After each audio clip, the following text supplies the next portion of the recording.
Lucas 6, 46, es la base para nuestra meditación. Así que antes de abrir la palabra de Dios y leerla, vamos a orar.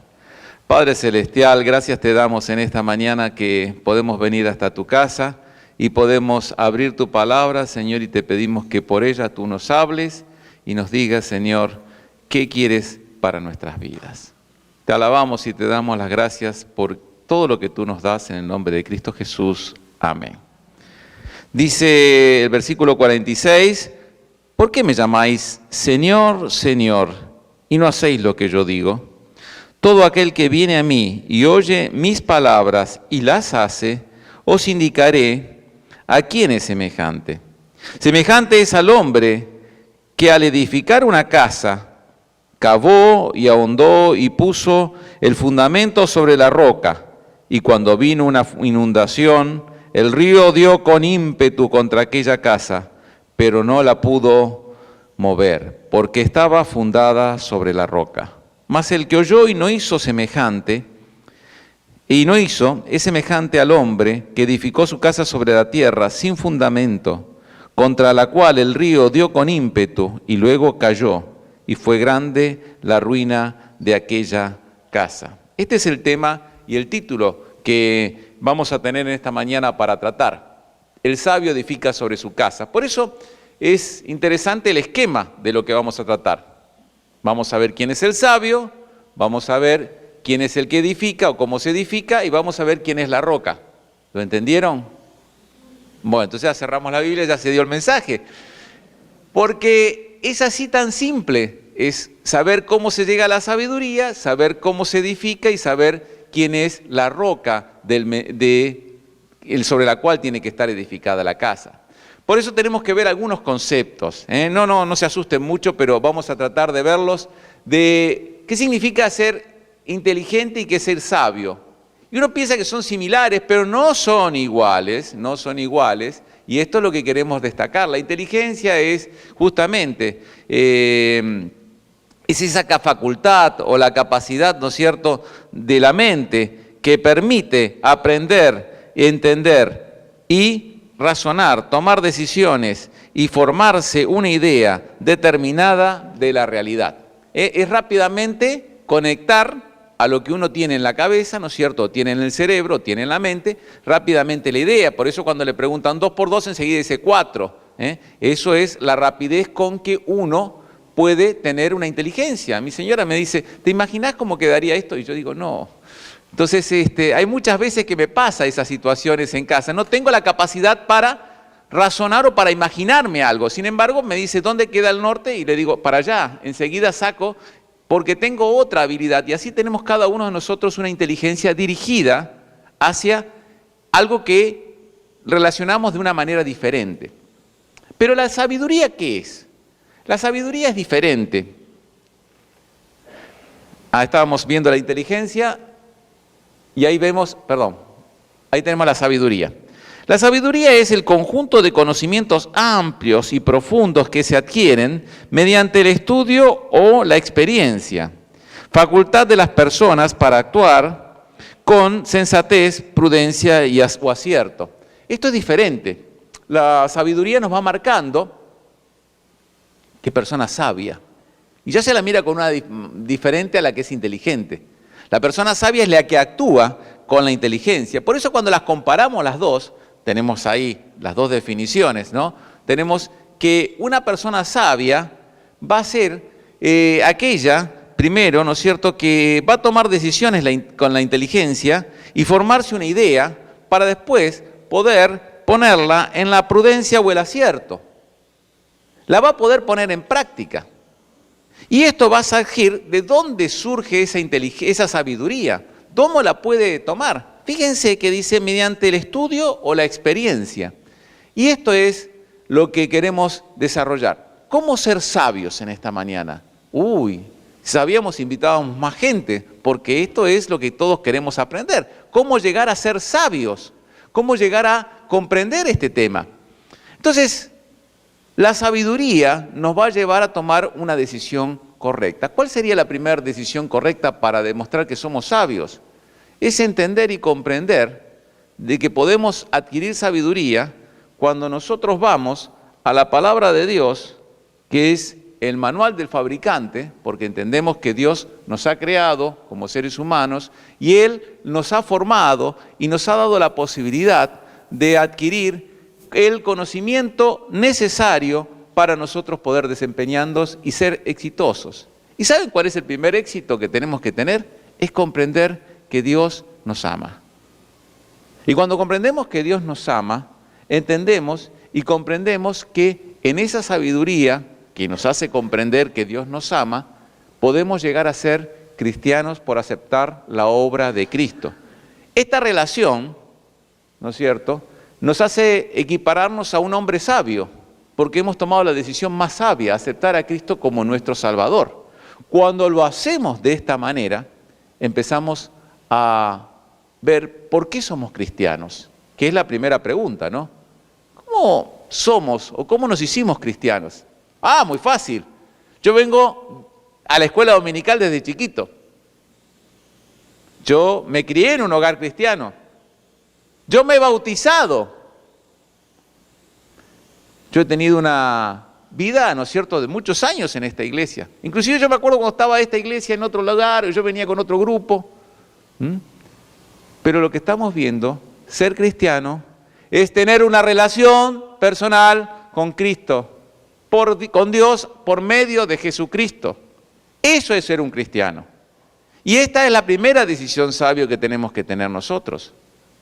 Saber que hemos aceptado a Cristo como nuestro Salvador y que tenemos una relación con Dios por medio de Jesucristo. No podemos ir a Dios si no vamos a través de Jesucristo. Cuando tenemos esto, hemos aprendido ya algo más.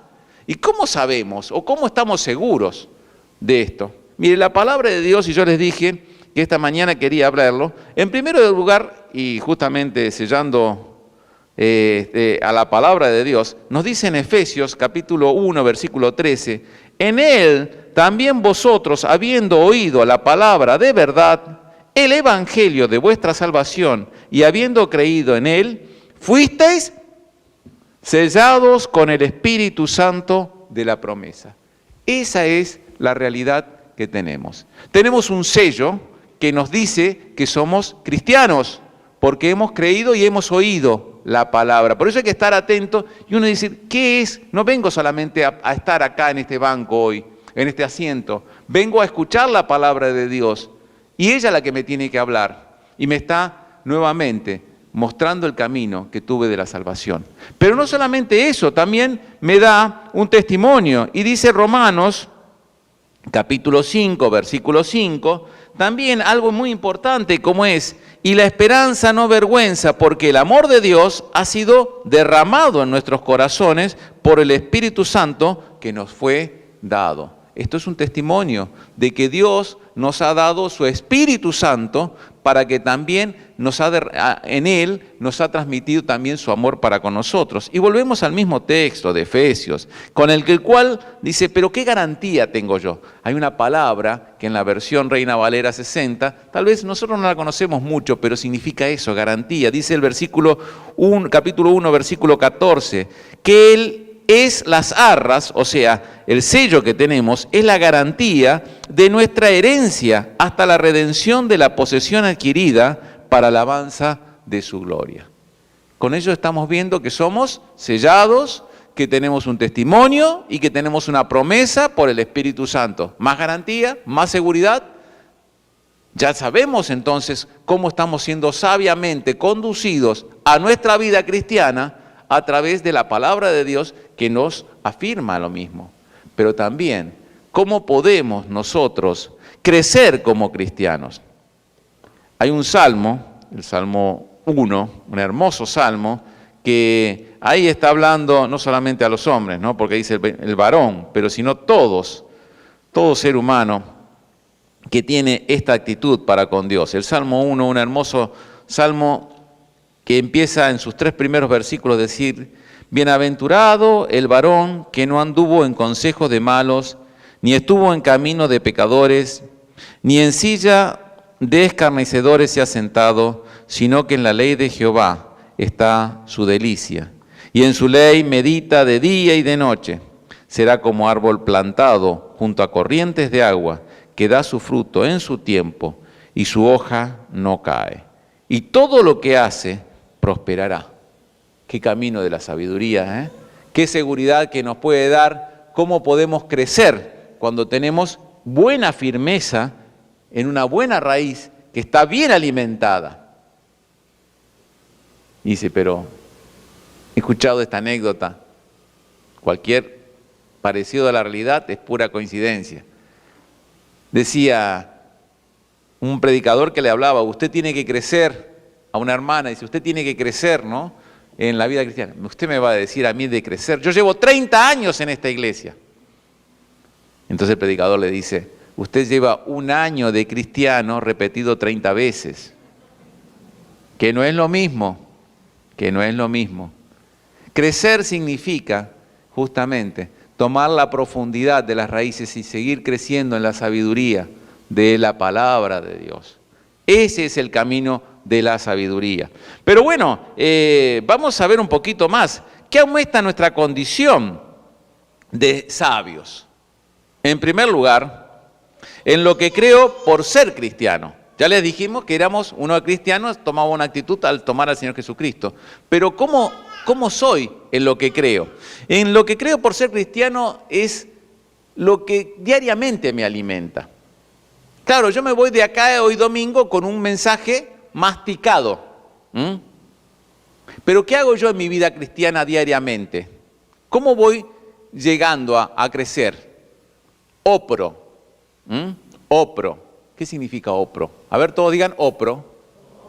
Opro. Oro, pienso, recuerdo y obedezco. ¿Se acuerdan? ¿Lo vamos a decir todo de vuelta? Oro, pienso, recuerdo y obedezco. De esta manera yo voy leyendo la palabra de Dios y el Señor me va a hablar. Y cuando me habla, me va a mostrar que yo puedo llegar a ser un cristiano que estoy creciendo en sabiduría. Oro, pienso, recuerdo y obedezco. Y de esa forma uno está seguro, pero ¿sobre qué voy a leer o sobre qué está hecha mi base? Vivir, ¿no es cierto?, la sabiduría en nuestra vida cristiana. Pero ¿cuál es la vida cristiana? Miren, lo más importante, nosotros hemos venido acá a adorar a Dios. ¿Saben que ese es el propósito por el cual Dios nos ha creado? Cada uno de nosotros, nos dice en Efesios también, que fuimos creados para adoración y gloria de su nombre. Por eso nosotros tenemos que venir a adorar a Dios, porque estamos hechos para eso. Y Dios busca tales adoradores, hermanos. Entonces tenemos que pensar en cómo queremos crecer. Primero conociendo la obra de Dios. Después conociendo la obra del Señor Jesucristo. El Señor Jesucristo murió por mis pecados, me salvó. Y su sangre sigue trabajando en mi vida permanentemente para mantenerme en comunión con el Padre. ¿Se comprende? Si yo no tuviera la sangre de Cristo abogándome diariamente cuando yo me arrepiento, cuando yo vengo a Él y le confieso mis pecados, todo podría tener relación de adoración para con Dios. Y Dios no me aceptaría, pero Dios me acepta porque la sangre de Cristo está abogando diariamente por mí. Y entonces ya conozco la obra de Dios, conozco la obra del Señor Jesucristo, la obra del Espíritu Santo. El Espíritu Santo nos dice en Efesios 2:10 que fuimos creados para andar en las buenas obras que Dios preparó de antemano. Y esas obras van a ser únicamente cuando nosotros estamos guiados por el Espíritu Santo. Dios quiere que estemos aquí hoy. Dios quiere que en el Espíritu seamos guiados diariamente a buenas obras. Y no vamos a conocer las buenas obras si no somos guiados y conducidos por el Espíritu Santo. Para lo cual no hay que contestarlo, no hay que amargarlo de esa manera, sino que por el contrario hay que crecer en el Espíritu Santo. Bueno, vamos a seguir en este camino de la sabiduría. Y en este camino de la sabiduría, por supuesto, tenemos resultados de vivir. Lo aprendido va a redundar ¿en qué? En servicio. no confundamos. No puede haber servicio en la iglesia si no hay primero una vida de relación con Dios. Si no estamos actuando por obras. Y nuestra salvación no es por obras. Nosotros servimos al Señor por amor al Señor. Ese es el sentido que hay que darle a nuestra vida. Nosotros estamos trabajando para la gloria de Él porque le amamos y va a ser natural nuestro servicio. No vamos a ser obligados, estamos siendo empujados para poder hacer algo. Nos va a surgir naturalmente hablar de Cristo, nos va a surgir naturalmente atender la obra del Señor, nos va a surgir naturalmente el servicio que han tenido estos chicos en el campamento y que lo podían explicar y que lo convenían comentar. Qué hermoso es poder vivir el servicio porque nos va a dar alegría. Cuando estás sirviendo y no sentís alegría, es que estás haciéndolo en la carne. Y el servicio hay que hacerlo justamente en el Espíritu. Cuando uno obra guiado por el Espíritu, va a hacer las cosas que el Espíritu te está mandando a hacer y vas a sentir gozo. Y cuando sentís gozo, estás aprobado. Esta es la manera en que nosotros vamos a aprender sabiduría. Pero vamos a seguir trabajando con el tema de la sabiduría porque esto nos lleva a dónde aprendo a ser sabio. Y yo lo quiero llevar ahora a Proverbios. Vamos a leer la palabra de Dios porque me encanta Proverbios. Capítulo 1, es para leerlo todo acá Proverbios, pero sabemos que tenemos un tiempo. Y yo les voy a hacer, fíjense, un manual para ustedes con el capítulo 1 de lo que significa ser sabio. De lo que significa ser sabio. Primero de todo, ¿por qué tenemos que ser sabios? Versículos 2 y 4. ¿Lo tienen todos a Proverbios? Quiero que leamos la Biblia. Dice, para entender sabiduría y doctrina, para conocer razones prudentes, para recibir el consejo de prudencia, justicia, juicio y de equidad. Esta es la razón por la cual están los proverbios. ¿Por qué están? Porque justamente es para entender sabiduría. Y esta sabiduría, ¿a quién se la tienen que dar? Y fíjense el versículo 3, 5 al 7. Dice, o 4, para dar sagacidad a los simples y a los jóvenes inteligencia y cordura. Oirá el sabio y aumentará el saber, y el entendido adquirirá consejo, para entender proverbio y declaración, palabras de sabios y sus dichos profundos. El principio de la sabiduría es el temor de Jehová. Los insensatos desprecian la sabiduría y la enseñanza. Bueno, acá tenemos 3 personas que reciben inteligencia, o sabiduría. Primero de todo, ¿quiénes? Los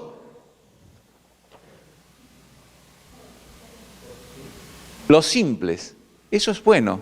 Personas que dicen, ¿cómo sabe esta persona tanta sabiduría si no ha tenido a lo mejor mucho estudio, pero ha estudiado la palabra de Dios? Y Dios le ha dado la sabiduría suficiente. Me estoy olvidando, ahí va, me van siguiendo la lectura.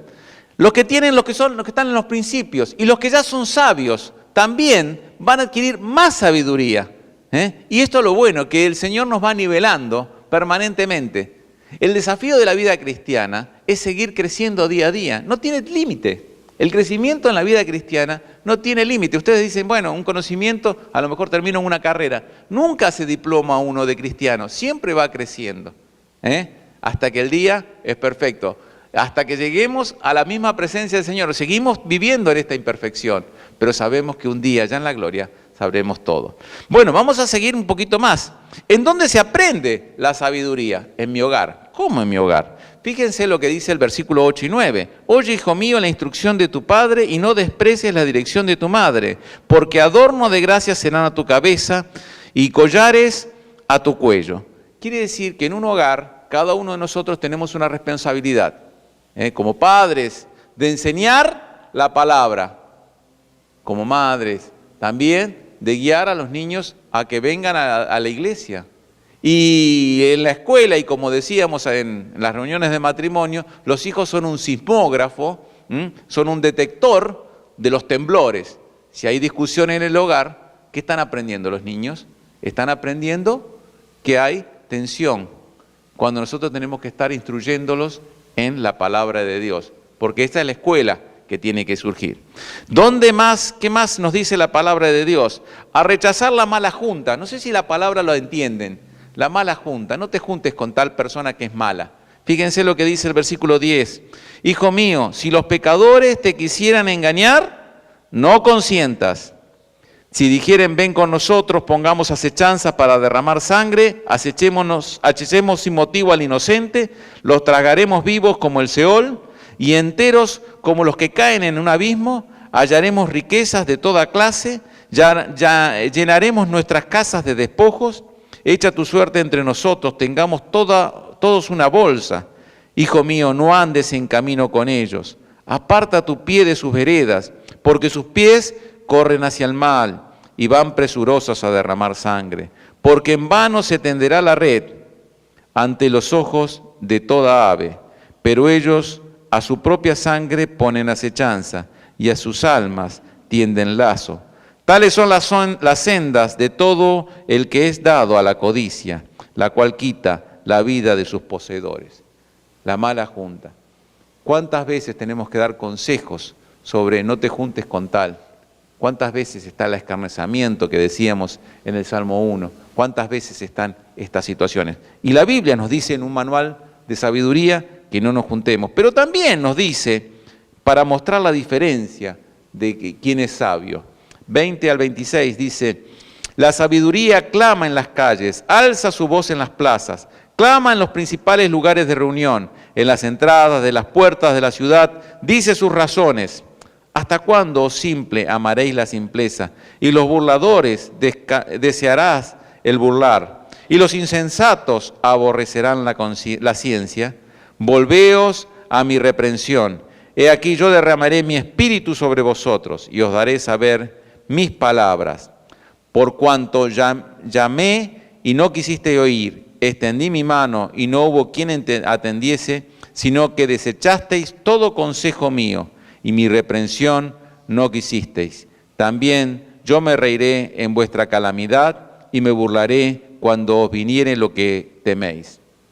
¿Cuántas veces la gente está mirando lo que está pasando con mucho temor? Pero nosotros tenemos la seguridad de la palabra. Y uno ve la diferencia en quién está confiando. Acuérdense que nuestro mensaje es edificar sobre la roca. Por eso cada vez que decimos en quién estamos confiando y cada vez que sacamos la palabra temor, sabemos que vamos a un fundamento sólido. Por supuesto es, además de todo esto, mostrar la misericordia para con esa persona. Y este es un trabajo muy grande. Hermanos, a veces mostrar la misericordia es también saber decir a la persona que está apartado, que está lejos. No es que primero la cambio, la visto, la peino, le pongo corbata, le pongo camisas y después le predico el Evangelio. Primero le predico el Evangelio. Y la obra del Evangelio va a transformar a la persona sola. Tengamos esa misericordia para con las personas. Hay muchas personas que van sufriendo distintos tipos de situaciones.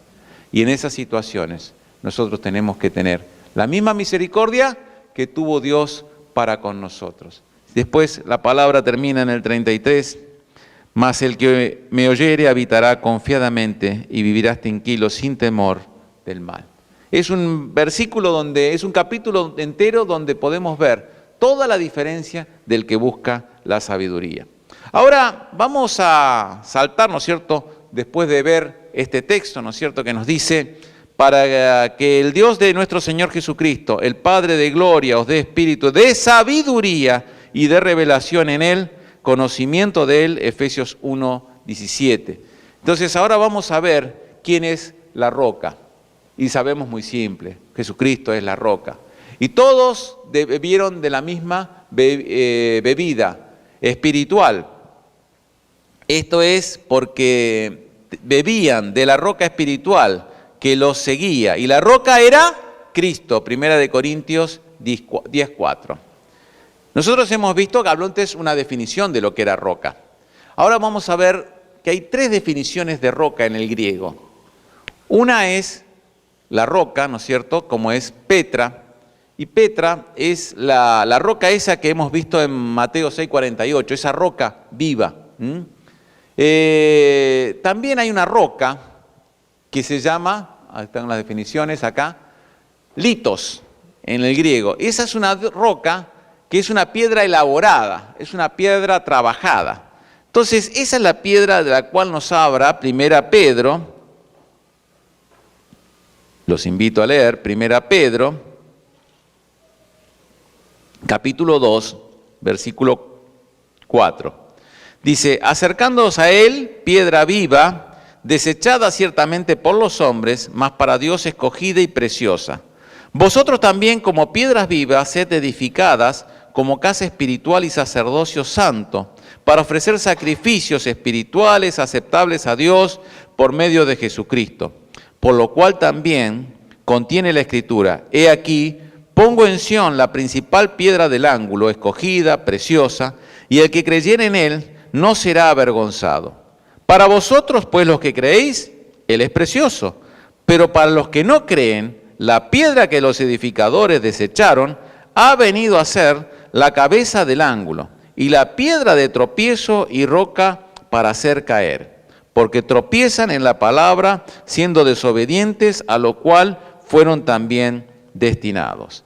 Y acá encontramos que esta roca es viva.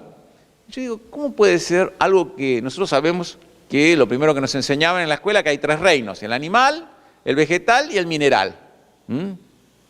El vegetal, uno iba viéndolo crecer, el animal ya tenía otro tipo de acciones, ya se reproducía, uno lo veía con sentimientos, con otras reacciones, pero el mineral era mineral.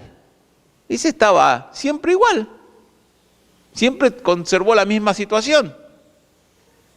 Y acá nos dice una roca viva. Y yo estaba pensando, ¿cómo puedo hacer un ejemplo de una roca viva? Y yo estaba pensando, si nosotros nos amalgamamos cada vez más en la roca, en el fundamento, cada vez la estructura va siendo más una sola pieza con su fundamento. ¿Ustedes conocen el Empire State? Sí, acá sí se conoce. Muchas veces tengo que hacer esa pregunta en Argentina y no todos lo ubican. Pero acá el Empire State es un símbolo de los Estados Unidos. Es un edificio de los más altos, el más alto de Nueva York. Ustedes tienen 103 pisos, 101 pisos más la antena y todo lo demás.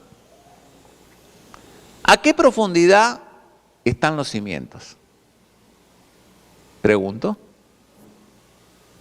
Son casi 350 metros, no sé, tendríamos que... Es una cuadra, es todo un bloque. Allá en la Quinta Avenida y en 34. ¿Cuánta profundidad está? A 16 metros. Hoy lo comprobaré. Yo decía 12, pero 16 metros. Es poco, porque ahí está la roca.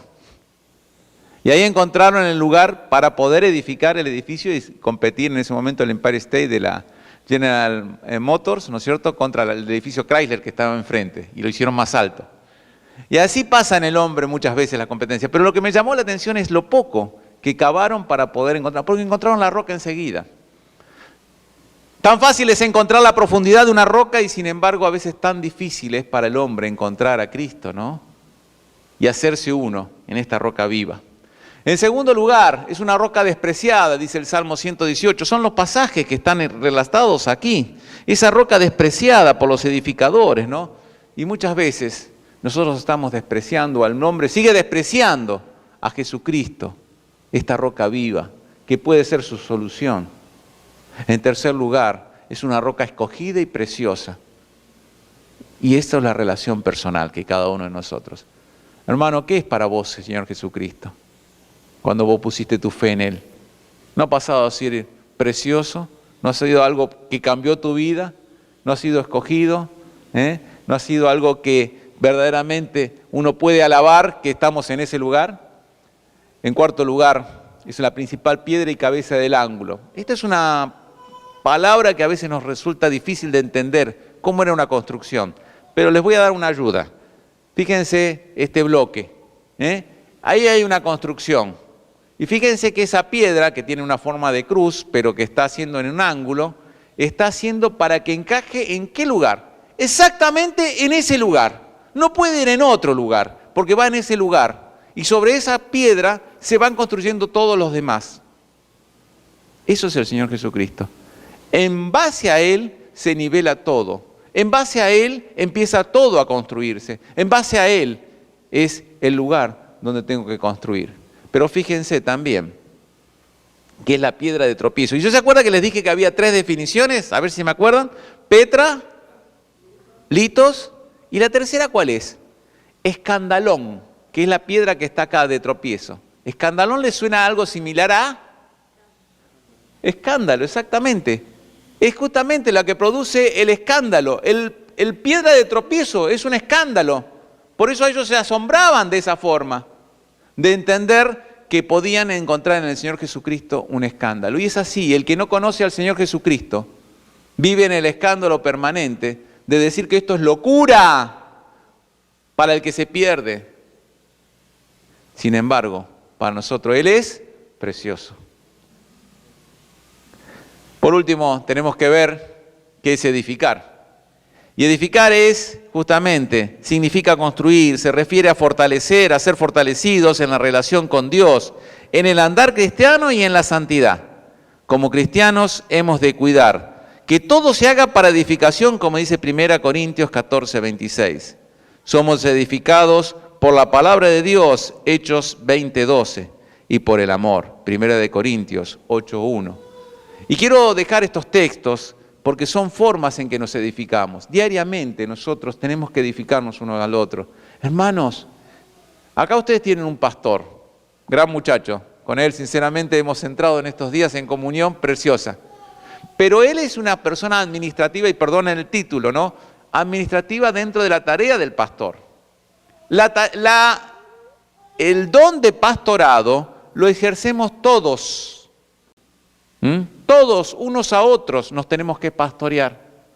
Esto es ser de aliento, cuidarnos unos al otro, protegernos. No es solamente tarea del pastor, y el pastor también se pastorea con otra persona, con otro hermano que viene y le dice: hermano, estuve orando por ti. Hermano, ¿puedo ir a visitarte? ¿Necesitas algo? ¿Saben qué importante que es esa ayuda? No solamente para él, sino para una persona mayor que necesita ayuda, que está sola y necesita ayuda. Y eso es edificarse. La iglesia se edifica de esta manera. Por eso, ¿cómo vamos a edificarnos? Se edifica cuando uno debe haber en la edificación, ¿no es cierto?, una base. Mateo 16, 16. ¿Se acuerdan de este texto? Pedro, tú eres el Cristo. Esa es la primera base. ¿Cómo edificar? ¿Cómo empiezo? Primero diciendo, tú eres el Cristo, el Hijo de Dios. Cuando usted está diciendo eso, está empezando a edificar. Después, ¿cómo sigo? Aplicando los 10 mandamientos. Pero eso era de antigüedad. Sígalo aplicando ahora, porque ahora se ha resumido en 2, si quiere. Como nos dice también Mateo 22, 27 al 42, 37 al 42, que dice: amarás al Señor tu Dios y amarás a tu prójimo como a ti mismo. Y de esta forma se reducen los evangelios, pero sigue siendo el mismo sustento de edificar. Y después sigue creciendo como un edificio. En la primer planta, con los alimentos o los alimentos básicos. Pero después vamos a edificar mucho más. Entonces ya tenemos que edificar y comer cosas mucho más sustanciosas. Y cuando está todo definido y terminado, como decimos generalmente los esposos, listo, ya no me preocupo más. Viene la esposa y dice: tendríamos que remodelar, ¿no? Y ahí viene el crecimiento final. Si uno está preparado para banquetes y grandes elementos de la palabra de Dios para crecer, esto significa crecer y renovarse y seguir haciendo cosas y seguir edificándonos. ¿Y cómo podemos edificar? Y les voy a dar, para terminar, las últimas miradas. Un hombre sabio que edifica en la roca es un hombre que tiene 5 miradas. La primera mirada es para con Dios. Es a Dios a quien tenemos que mirar. Y lo podemos hacer desde la roca. La segunda mirada es a uno mismo. Y decir: ahora que estoy en la roca, soy otra persona. Porque Dios me ha cambiado a través de la obra de Cristo. Ya no soy como era antes. Y puedo ver la diferencia en mi hogar, en mi familia, porque me he entregado a Él. La tercera mirada es hacia los demás. Y no mirarlo desde arriba, sino mirarlo como un par que también está perdido y necesita de la misericordia de Dios y subirlo a la roca por predicarle el Evangelio diariamente. La cuarta mirada es al pasado.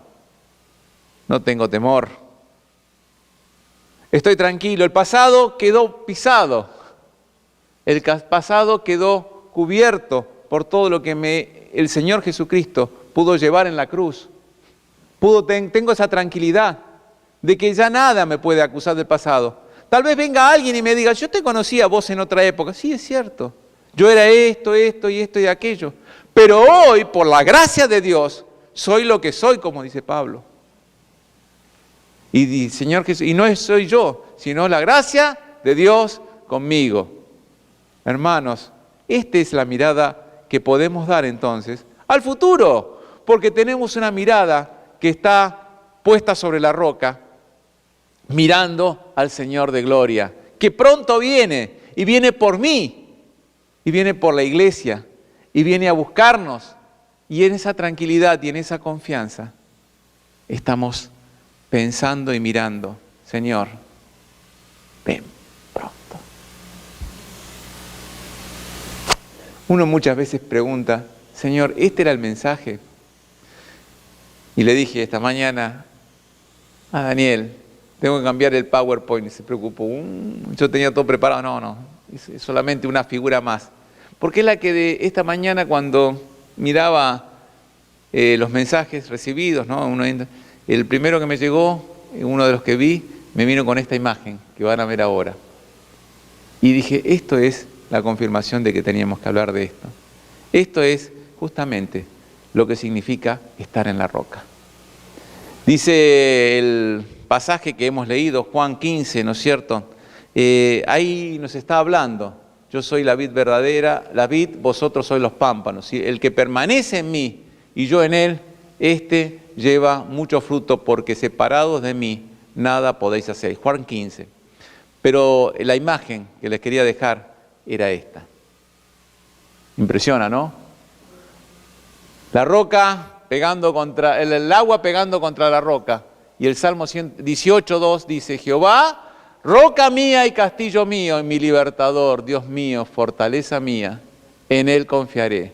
Mi escudo y la fuerza de mi salvación, mi alto refugio. Y quiero quedarme con esta expresión. Nada me puede mover de la roca cuando estoy confiado en él. Será un momento para reflexionar, bajar nuestras cabezas y pensar, ¿dónde está mi vida en estos momentos depositada? ¿Cómo he hecho yo hasta ahora, Señor, viviendo y pensando en dónde estoy sabiamente estudiando tu palabra y conociendo más de ti para vivir cada día más sobre la roca? Señor, quiero ser de edificación a mis hermanos, quiero ser de edificación a mi hogar, quiero ser de edificación a tu propósito en esta tierra, Señor, predicando la palabra. Ayúdame, Señor, a entender la sabiduría. Ayúdame, Señor, a edificar cada día más. Ayúdame a vivir cada día más sobre la roca. Que el Señor nos ayude en esta mañana a meditar y a pensar en ello.